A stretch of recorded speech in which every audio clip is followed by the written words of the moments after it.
अस्सलामुअलैकुम। SMTV global के साथ मैं हूं आमना अनफाल। सबसे पहले news headlines. National growth centre का इफ्तिताह। मकसद मुल्क में शरह पाकिस्तान नमो और उसकी रफ्तार बढ़ाना है। देरपा तरक्की के लिए तमाम इलाकों को शराकतदार बनाना होगा। विफाकी वजीर बराए मनसूबाबंदी एहसन इकबाल ने बाकायदा तौर पर नेशनल ग्रोथ सेंटर का इफ्तिताह कर दिया, जिसका मकसद मुल्क में शरह नमो और उसकी रफ्तार को बढ़ाना है। इफ्तिताही तकरीब से खिताब करते हुए एहसन इकबाल ने कहा कि 20वीं सदी में आने वाले सनती इनकलाब के जरिए तब्दीली लाई गई। इसके बाद इंफॉर्मेशन टेक्नोलॉजी ने इर्तकाई मनाजिल तय की, जबकि इंफॉर्मेशन टेक्नोलॉजी से दूरी की कई ममालिक की तरक्की में रुकावट बन गई है। उनका कहना था कि देरपा तरक्की के लिए तमाम इलाकों को शराकतदार बनाना होगा। दुनिया में तरक्की के लिए नमो सेंटर्स बनाए गए, जिनकी वजह से तरक्की हुई। पंजाब हुकूमत ने सरकारी मुलाजमीन की तनख्वाहों में इजाफे का नोटिफिकेशन जारी कर दिया। ग्रेड 1 से 16 तक मुलाजमीन की तनख्वाहों में 35% इजाफा किया गया। पंजाब हुकूमत ने सरकारी मुलाजमीन की तनख्वाहों में इजाफे का नोटिफिकेशन भी जारी कर दिया। एड हॉक रिलीफ के तहत ग्रेड 1 से 16 तक मुलाजमीन की तनख्वाहों में 35% इजाफा किया गया है। नोटिफिकेशन के मुताबिक सरकारी मुलाजमीन की तनख्वाहों में 35% इजाफा बुनियादी तनख्वाह पर किया गया। ग्रेड 16 से 22 तक के मुलाजमीन की तनख्वाहों में 30% इजाफा किया गया है। पंजाब हुकूमत के रिटायर्ड मुलाजमीन की पेंशन में 17.5% इजाफे का नोटिफिकेशन भी जारी कर दिया गया।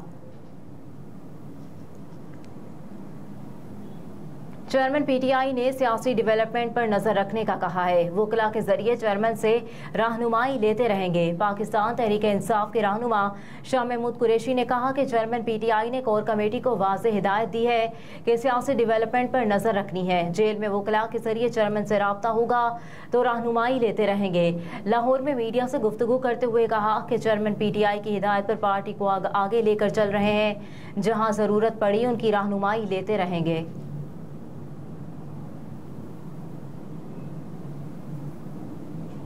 PCB ने साबिक फास्ट बॉलर सरफराज नवाज की पेंशन बहाल करने का ऐलान कर दिया।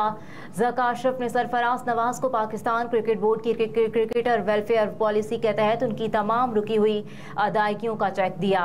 पाकिस्तान क्रिकेट बोर्ड की मैनेजमेंट कमेटी के सरबराह ज़का अशरफ ने साबिक टेस्ट क्रिकेटर सरफराज नवाज से मुलाकात की। इस मौके पर साबिक कप्तान मिसबाह उल हक और मोहम्मद हफीज भी मौजूद थे।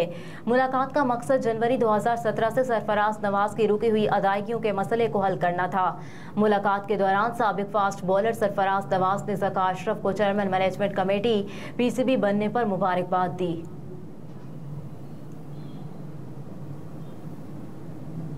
LPG की कीमत में 20 रुपए का खुद साख्ता इजाफा। घरेलू सार्फिन और रिक्शा मालिकान परेशान। जहां दीगर अशिया खुर्दनोश की कीमतें आसमान से बातें कर रही हैं, वहीं 240 रुपए फी किलो के हिसाब से फरोख्त हो रहे हैं। मगर अब LPG 260 से 270 रुपए फी किलो फरोख्त हो रही है।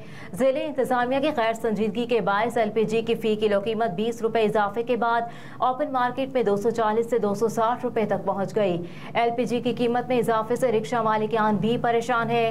कहना है कि अगर किराया बढ़ाते हैं तो मुसाफिरों से बहस होती है। दूसरी जानिब घरेलू सार्फिन का कहना है कि कुदरती गैस तो आती नहीं, मजबूरन LPG इस्तेमाल करते हैं, लेकिन उसकी कीमत में भी इजाफा हो गया है। और Lahore government girls high school के बरामद की खस्ता हाल छत गिर गई। हरबंसपुरा के इलाके कलंदरपुरा में गवर्नमेंट गर्ल्स हाई स्कूल के बरामदे की खस्ता हाल छत गिर गई। खुशकिस्मती से ये वाक़या मौसम गर्मा की तातीलात के दौरान पेश आया और इसी वजह से कोई जानी नुकसान नहीं हुआ। महकमा तालीम के ज़राए के मुताबिक गवर्नमेंट गर्ल्स हाई स्कूल कलंदरपुरा की 2 मंजिला इमारत के बरामदे की खस्ता हाल छत का कुछ हिस्सा अचानक गिर गया।